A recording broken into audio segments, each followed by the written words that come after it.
बीते साल 1 अक्टूबर को ईरान ने इजराइल पर सैकड़ों मिसाइल दागी। तेल अवीव को बारूद से पाट कर ईरान ने पूरी दुनिया को इस हमले की जानकारी दी। इजराइल पर हुए इतने बड़े हमले के बाद नेतन्याहू सिर्फ मिसाइल अटैक का बदला लेने का दावा करते रहे, वो भी 1-2 नहीं, पूरे 25 दिन तक इजराइल ने ईरान की मिसाइल बौछार पर पलटवार नहीं किया। जो इजराइल दुश्मन के एक वार पर 100 हमले से पलटवार करता है, जो बदला लेने के लिए कुछ घंटे तक इंतजार नहीं करता है, वो 25 दिन तक शांत क्यों बैठा रहा? क्या वजह रही कि अमेरिका ने इजराइल को ईरान पर जंगी जेट से बारूद बरसाने से रोके रखा? ये पर्दाफाश अब हुआ है। जानकारी ने अमेरिका और इजराइल दोनों को दहला दिया है। CIA में ईरान के जासूसों का बड़ा नेटवर्क। तेहरान ने उड़ा दिए ट्रंप के टॉप सीक्रेट। इजराइल को 6 फ्रंट पर पीटेगा डबल एजेंट।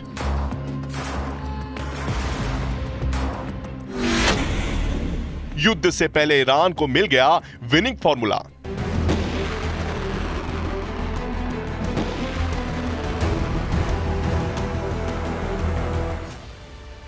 प्रेसिडेंट ट्रंप के पास वक्त बहुत कम बचा है। शपथ के बाद उनका पहला निशाना ईरान है। ट्रंप ने ईरान को सुधर जाने या फिर बर्बादी झेलने के लिए तैयार रहने की चेतावनी दे रखी है, लेकिन इस धमकी से पहले ईरान ने अमेरिका में घुसकर ऐसा कांड कर दिया है जिससे पेंटागन और व्हाइट हाउस में हड़कंप मच गया है। जितना नुकसान ईरान की बारूदी मिसाइल से होता, उतना एक जासूस ने कर डाला है। इस एजेंट का नाम है आसिफ विलियम रहमान। ये कहने को तो CIA के लिए काम कर रहा है, लेकिन असल में आसिफ विलियम रहमान निकला ईरान का सुपर एजेंट।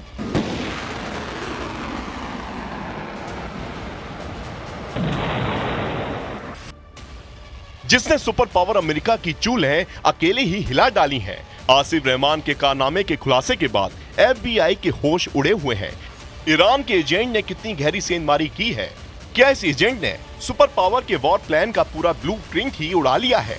क्या विलियम रहमान ने ट्रंप के ईरान पर अटैक प्लान का पूरा ब्यौरा तेहरान शिफ्ट कर दिया है? या फिर इस जासूस ने मिडिल ईस्ट में अमेरिका सैन्य अड्डों की तबाही का सीक्रेट लीक कर दिया है? जाने उससे पहले मॉस्को से ट्रंप की टेंशन बढ़ाने वाली तस्वीर भी देखिए। मॉस्को की ये तस्वीर ने ट्रंप की टेंशन बढ़ा चुकी है। शपथ से पहले ट्रंप को पुतिन की चाल ने उलझा दिया है। जिन पुतिन से मिलने के लिए ट्रंप उतावले हुए जा रहे थे, उन्होंने सुपर पावर के दुश्मन नंबर 1 से बिग वॉर डील करके बड़ा उलटफेर कर दिया है। पुतिन ने ईरान के प्रेसिडेंट पेजेशियन को तमाम प्रेशर के बाद भी सबसे बड़ा साझीदार बना लिया है। पुतिन ने अमेरिका और पश्चिमी देशों को क्लियर मैसेज दिया है कि ईरान के मसले में दखल देने से सभी बाज आए। रूस के राष्ट्रपति ने ईरान और अपने देश की ज्यादातर मामलों को एक जैसा कहकर यह भी जाहिर कर दिया है कि दोनों के दुश्मन कॉमन हैं। Смотрели и целый ряд актуальных внешнеполитических сюжетов. Позиции России и Ирана по большинству из них во многом совпадают. Наши страны твердо отстаивают принципы верховенства международного права, суверенитета государств, невмешательства во внутренние дела других стран. Проводят независимый курс на мировой арене, сообща решительно противостоят давлению. रूस और ईरान ने व्यापक रणनीतिक सहयोग संधि की है, जिसमें दोनों देश व्यापार और सैन्य सहयोग से लेकर विज्ञान, शिक्षा और संस्कृति तक सभी क्षेत्र में एक दूसरे का सहयोग करेंगे। प्रेसिडेंट पुतिन ने इस डील को ऐतिहासिक बताते हुए सभी खाड़ी देशों के लिए अहम बताया है।